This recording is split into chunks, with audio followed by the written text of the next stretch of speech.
Samsung has introduced long-awaited and much anticipated Galaxy Fold 5 and Flip 5.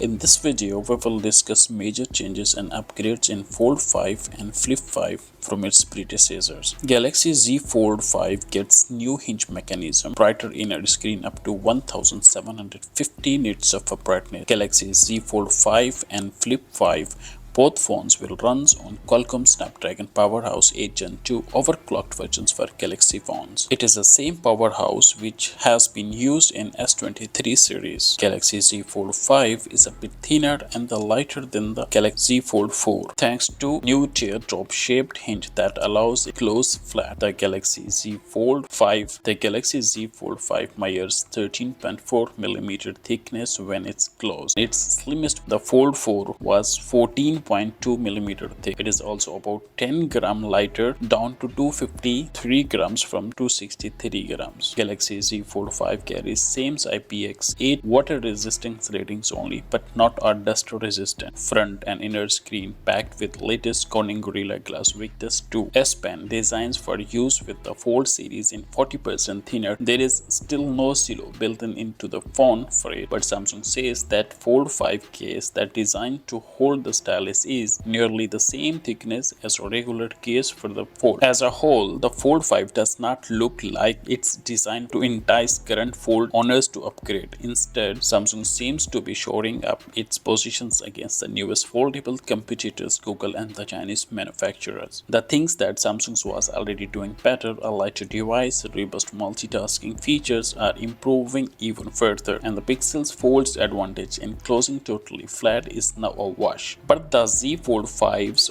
outer screen is still just as skinny and awkward as it is last year, and the Pixel's folds wider from the fact. That's it for today, and I'll see you later. Peace out. Please do consider subscribing, and I'll see you tomorrow. Peace out.